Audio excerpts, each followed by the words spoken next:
Assalamualaikum warahmatullahi wabarakatuh. Segala puji dan rahmat yang tiada daya dan upaya kecuali dengan izin Allah Subhanahu wa Ta'ala.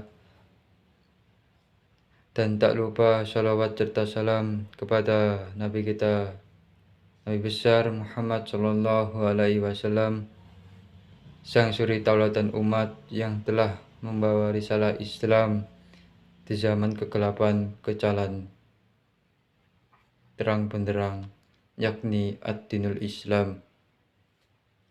Semoga kita diberikan syafaat dan diakui menjadi umat yang dicintainya. Amin, amin, ya rabbal alamin. Hadirin yang dirahmati Allah Subhanahu wa Ta'ala,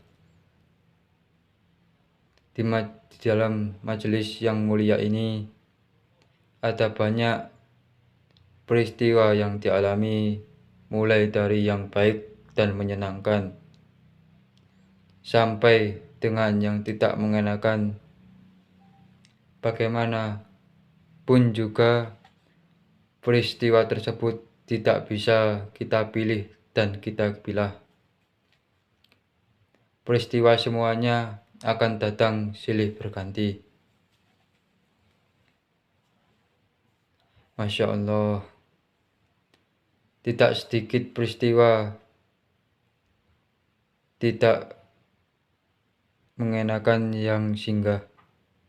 Peristiwa ini yang benar-benar akan menguji keimanan kita. Apakah kita bisa sabar dalam menjalaninya atau sibuk mengeluhkannya kepada Allah Subhanahu wa Ta'ala? Ujian tersebut akan datang terus-menerus. Ujian-ujian yang telah Allah Subhanahu wa Ta'ala berikan akan menjadi pahala dan meningkatkan derajat kita di hadapan Allah Subhanahu wa Ta'ala.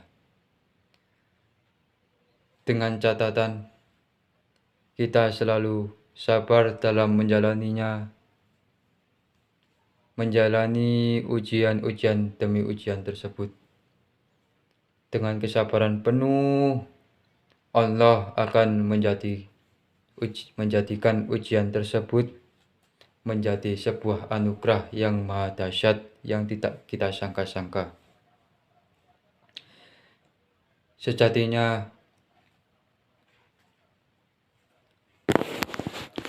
Sejatinya Allah Subhanahu wa Ta'ala akan menguji hambanya dengan ujian yang berbeda-beda. Ada yang diuji dengan harta benda, ketakutan, kelaparan, dan lain-lainnya, sebagai yang terdapat ayat Al-Quran yang berbunyi, وَلَنَبْلُوَنَّكُمْ بِشَيْءٍ مِّنَ الْخَوْفِ وَالْجُوعِ وَنَقْصٍ مِّنَ الْأَمْوَالِ وَالْأَنفُسِ وَالثَّمَرَاتِ وَبَشِّرِ الصَّابِرِينَ, yang berarti, dan kami pasti akan mengujimu dengan sedikit ketakutan, kelaparan, kekurangan harta, jiwa, dan buah-buahan.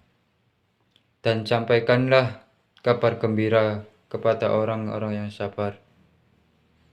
Quran Surat Al-Baqarah ayat 155. Sebagai seorang muslim yang baik dan merasa beriman, tentu kita harus bisa berlaku sabar atas apapun yang telah Allah Subhanahu wa Ta'ala tetapkan.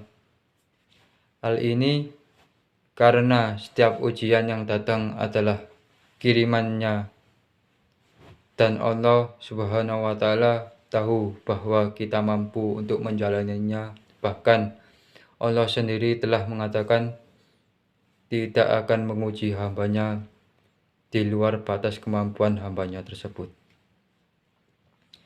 Sabar sendiri terbagi menjadi 3 bagian. Yang pertama adalah sabar dalam mentaati semua perintah dan larangannya. Kemudian sabar dalam menghadapi musibah yang diberikannya, dan sabar akan ujian kesenangan. Jadi, jangan mengira bahwa sabar hanya harus dimiliki oleh orang-orang yang tampaknya mempunyai hidup yang sengsara saja. Akan tetapi, karena sebenarnya kesenangan pun bisa termasuk ujian yang diberikan Allah Subhanahu wa Ta'ala tersebut. Apakah kesenangan tersebut akan membuatnya semakin mentaati Allah Subhanahu wa Ta'ala, atau malah sebaliknya? Oleh karena itu, marilah kita berupaya untuk selalu sabar menerima dan menghadapi ketentuan yang telah digariskan atau diberikan oleh Allah Subhanahu wa Ta'ala. Semoga Allah Subhanahu wa Ta'ala menjadikan kita hambanya yang selalu sabar agar menjadi orang-orang yang dicintainya. Amin, amin ya rabbal alamin. Sekian dari apa yang telah saya sampaikan. Bila mana ada kelakuan atau kesalahan pengucapan kata, saya mohon maaf sebesar-besarnya. Wabila taufik wal hidayah. Wassalamualaikum warahmatullahi wabarakatuh.